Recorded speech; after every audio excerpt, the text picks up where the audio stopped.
Okay. What's up, everybody? Good morning. You know what? I don't like that one. I like that one better. Yeah, I like that one better. It's brighter. Anyway, okay. What's up, everybody? Good morning. Welcome to what day is it? Oh, it's Thursday. Welcome to a Thursday edition of Morning Scone presented by Brock, Baton Rouge Orthopedic Clinic. Excuse me, Parish Construction and Roofing.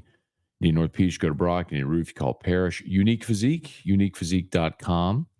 Semaglutide, tirzepatide, the weight loss shots that everybody talks about, they got them. Do the whole thing over telemed. They can ship your medicine anywhere in the country, so you don't need to go into the clinic or be in Baton Rouge.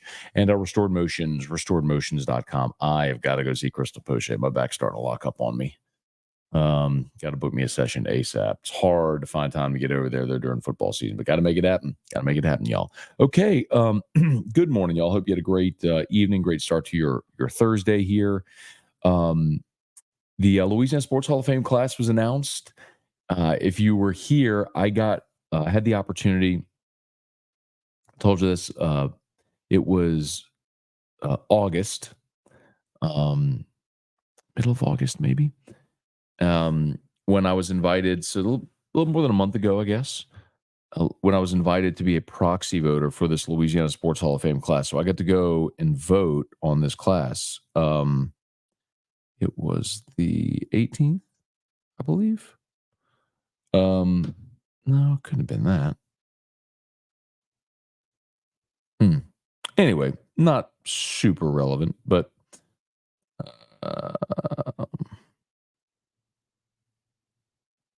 yeah, it was the 18th. Yep, 18th. August 18th. I was invited to be a proxy voter and got to go through the whole process for the Louisiana Sports Hall of Fame, which was pretty awesome. And the class was announced yesterday. So Andrew Whitworth was the headliner. He was the first ballot no doubter that got in. Joe Sherman, all-time winningest college baseball coach in Louisiana from Delgado. Danny Granger, a longtime NBA star. April Burkholder is one of the greatest gymnasts. April's my age. We were at LSU at the same time. When she was at LSU, by the time she finished, she was LSU's most decorated gymnast. She was the Haley Bryant of that time. Now, Ashley Claire Kearney, Haley, Sarah Finnegan, Kennedy Edney, other great gymnasts have come that are going to go in. But April's right there with them as far as being the most decorated ever. So she's going in. Danny Broussard, winning as prep basketball coach in Louisiana. Vicki Johnson, who arguably the greatest women's basketball player from Louisiana Tech in that era when Tech won everything all the time. And then Dale Weiner, the longtime head coach at Catholic High. I'll tell you, on a personal level, it was a great honor and very satisfying to be able to advocate for and vote for my coach to be in the Louisiana Sports Hall of Fame. So that was pretty awesome on a personal level. Really enjoyed that experience, getting to do that, and very excited for all the class. So congrats to the electees, and I plan to make it up to Natchitoches for the induction in they haven't announced the date yet, but it'll be this summer. So okay, let's say some good mornings. You know the drill. Fire away. Please smash the like button if you would. Subscribe to the channel, Facebook, like the page, share the post, all that good stuff. Hey, Brett, good morning. Melody, good morning. Jason H., what up? Jacob Thompson. Melody, really enjoyed Locked On this week. Thank you, Melody. I appreciate that. I was a little curious if people would like today's. It's a little more of a deep dive. The lead, the open is a little more of a deep dive into LSU's third down issues. But talked about it a bit on AFR yesterday as well. But it's something where I think LSU. Yeah, there's been this conversation about LSU struggles on third, namely third and short. Brian Kelly talked about it at the press conference this week, but they are 41.7% on third down for the season. So for context, the The 2013 LSU Tigers were 57% on third down. Last year, they were 55%. 2019 was 50%. So just for context. So 41.7%, 42% isn't bad by any stretch. Those were otherworldly numbers. But on third and short, as Kelly says, at 3rd and 1 to 3rd and 3, they've had 18 such, and they've converted 10 of the 18 for 55%, 5 by the pass, 3 by the run, and then 2 by penalty. So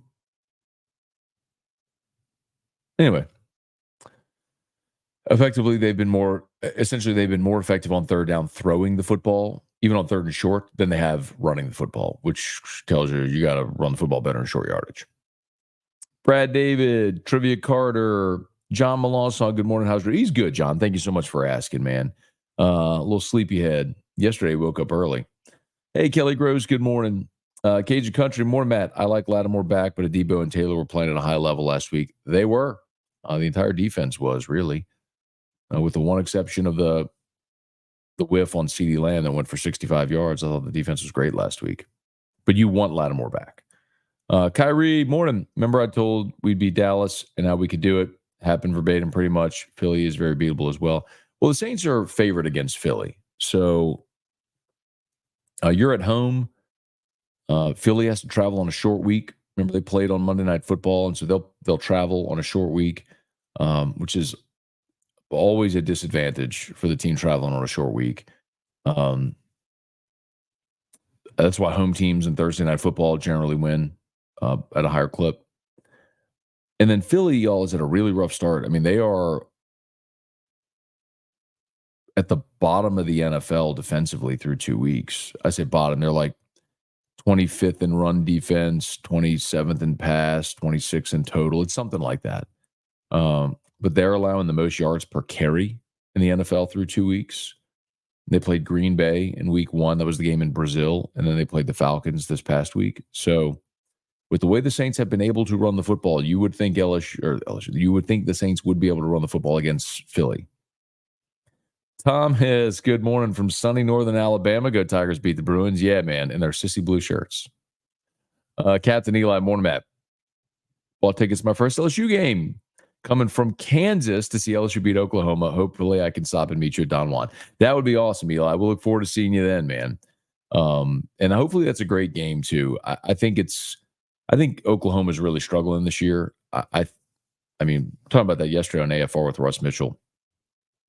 My contention at the beginning of the year was them running off Dylan Gabriel was stupid. If you're not familiar, Dylan Gabriel, so the first year under Brett Venables, I think they went 7-5.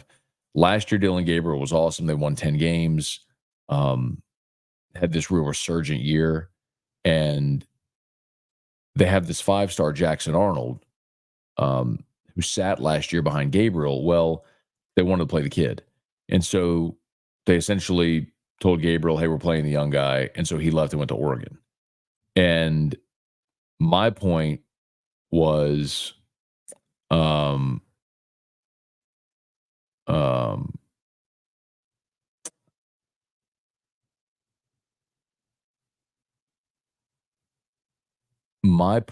sorry, I just lost my train of thought.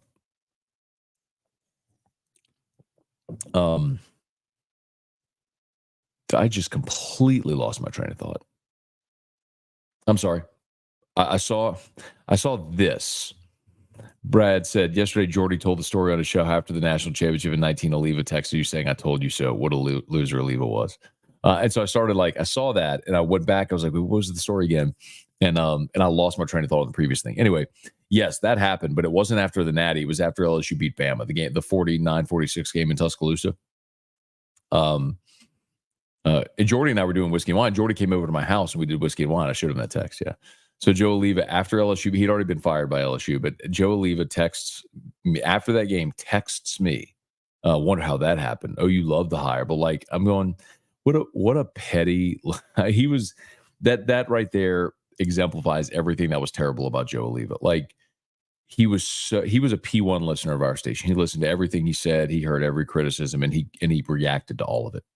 Um, it's why he was it's evidence of why he was so ineffective, and why ultimately he got fired. But yeah, that. I mean, that happened, Brad. Brian Williams, corner from OKC, ready for some weekend football action. Tiger Diver, morning Scone. Looks like Trey Holly won't be available this year. That court case was supposed to happen yesterday.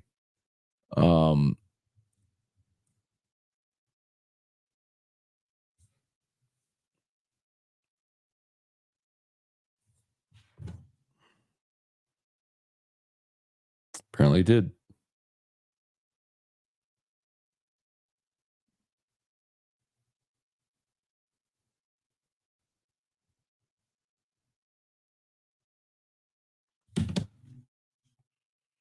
New evidence emerges. Let's see. Victim speaks out.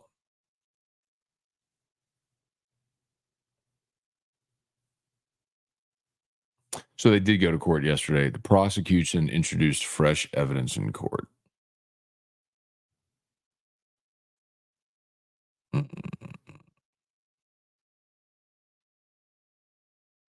I'll need to go through it. Bailey, I'd like to think LSU is building more sustainability, more sustainably than Ole Miss. They don't recruit high enough and have to go heavy in the portal. Yeah. So Bailey, it's my contention all along.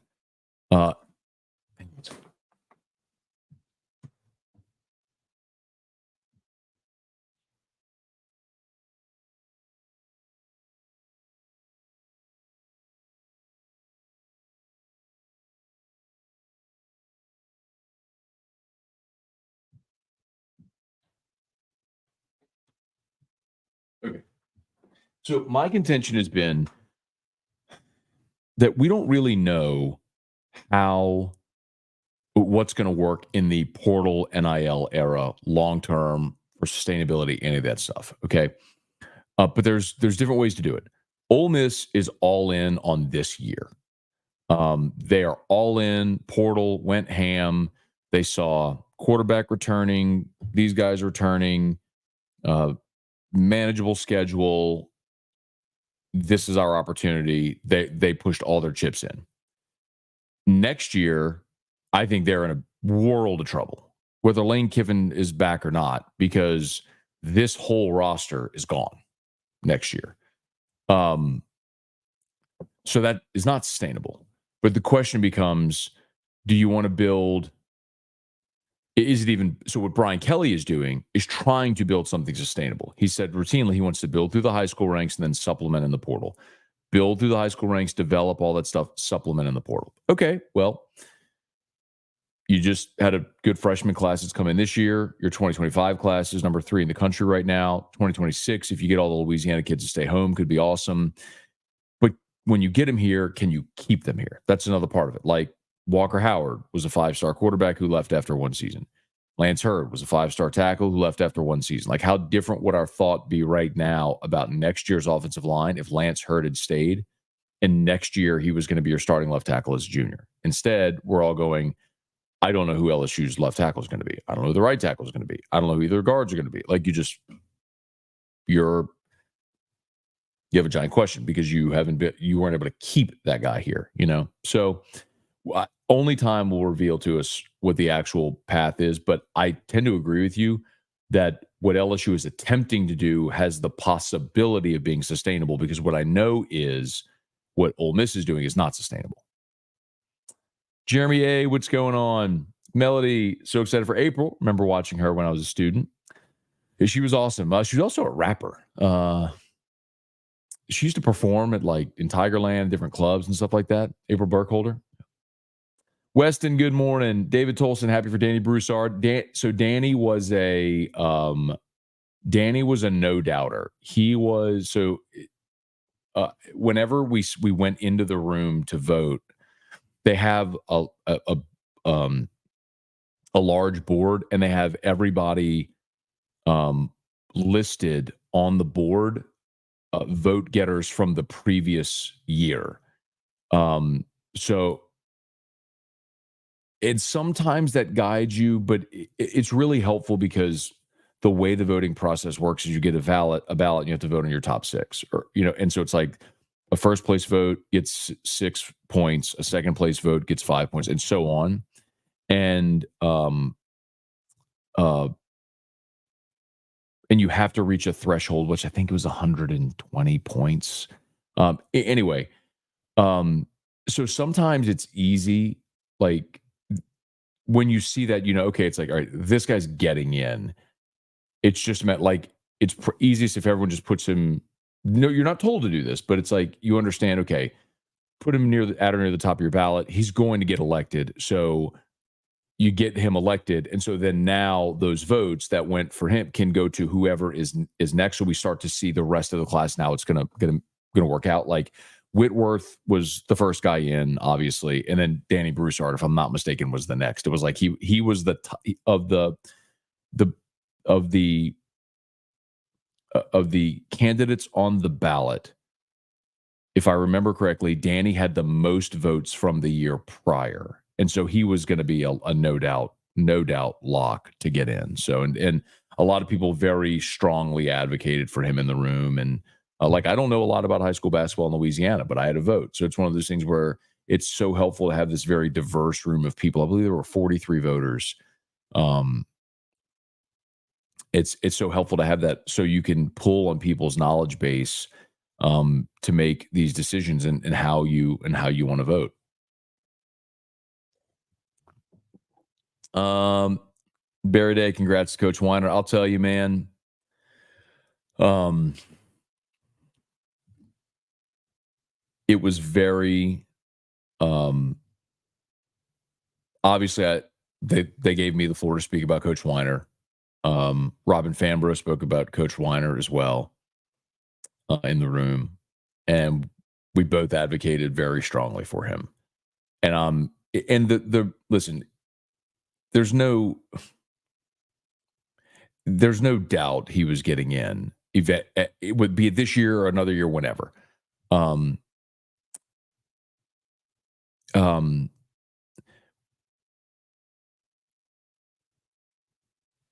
Drew's awake. So in Louisiana high school football history, so Coach Weiner has 317 wins.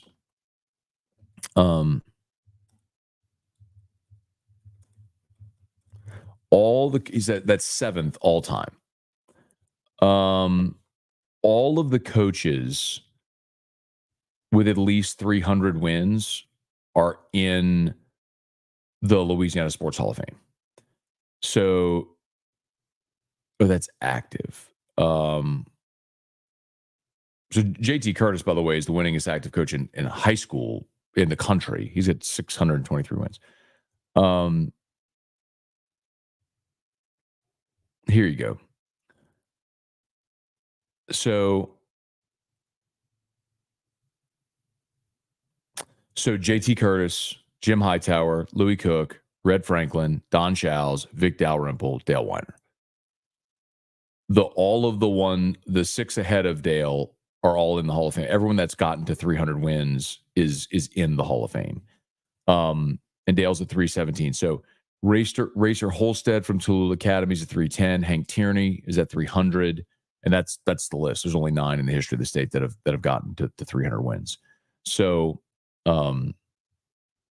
so he was gonna get in. I was very pleased and thrilled that I was able to vote for him and advocate for him in what ended up being his election year, and that it happened this year. And the reason I say that is like there are people who are no doubt going to be Hall of Famers. He was one of them. I just told you, every Louisiana high school football coach that's gotten to 300 wins is in. Like, he was getting in. It's just a matter of when.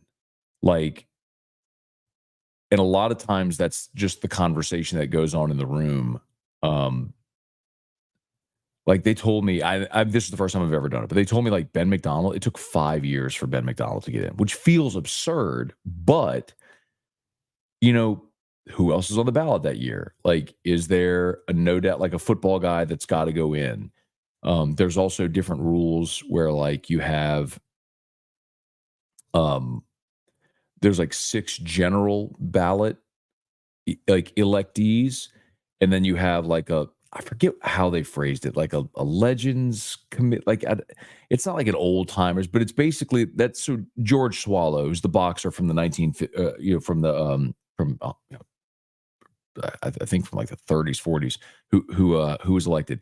His story was amazing. His credentials are wild, and so you're glad there's a procedure for people like that who are certainly worthy to get in, but because the Hall of Fame didn't exist until decades after they were done competing, they might get lost in time. So it's very cool that there's a process to get people like that honored. So it's very my point is it's very very difficult. Like it is a very challenging exercise because there are so many people that are insanely worthy. It's really about in that room in that given year um who's on the ballot and then how the spots are allocated. Like there's a bylaw right now where for I believe 5 years they have to elect a high school coach. Because if not, you'd have this log jam for forever. Like you could elect 8 LSU football players every year. You could elect 8 LSU football players every single year.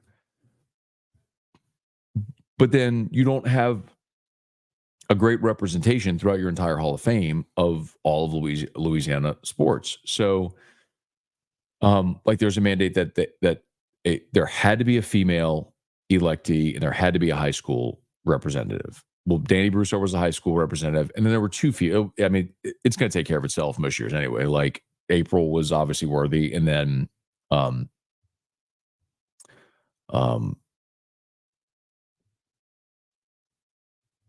wait, hang on, sorry, y'all.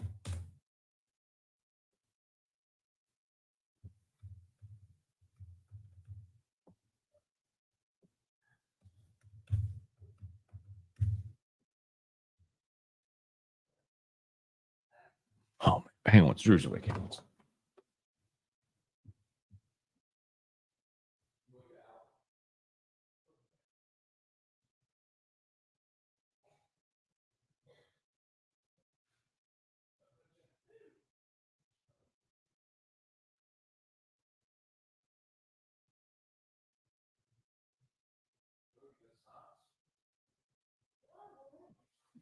We're gonna get dressed. Okay. Okay. 7:44. Oh.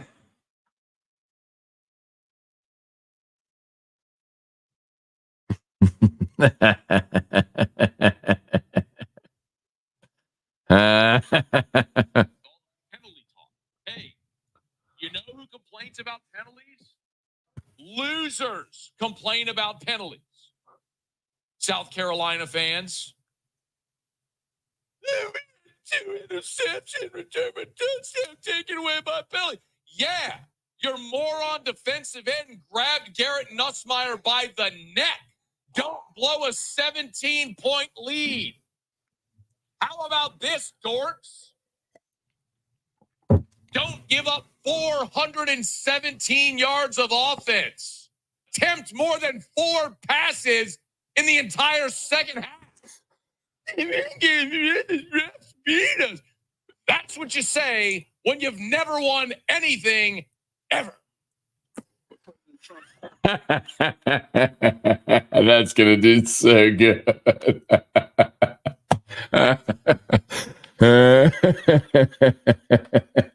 It's so good.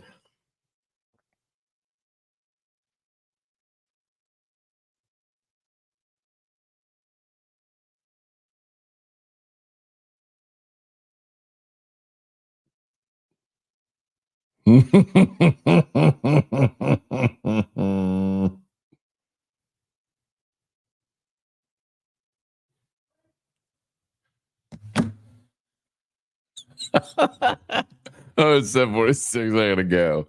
Oh man, that's so good. Hey, Rachel. Got to Rachel was part of the committee as well. She and I were both proxy voters this year. Rachel, I mean, I'm sure you speak to it as well. I thought it was an amazing experience, and and so many very, very, very worthy candidates. So so cool to be there, and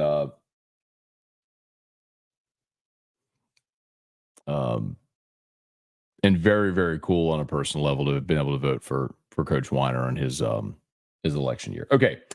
It's 7:47. I gotta go, y'all. I'm sorry, I know I showed up a few minutes late, and this was a little bit of a random kind of sporadic episode, and I didn't even get to a lot of your good morning, so I apologize for that. But I gotta run. Y'all have an awesome day. Sponsors linked in the description on YouTube, tagged on Facebook, and Locked on LSU is already live. Y'all have a great day.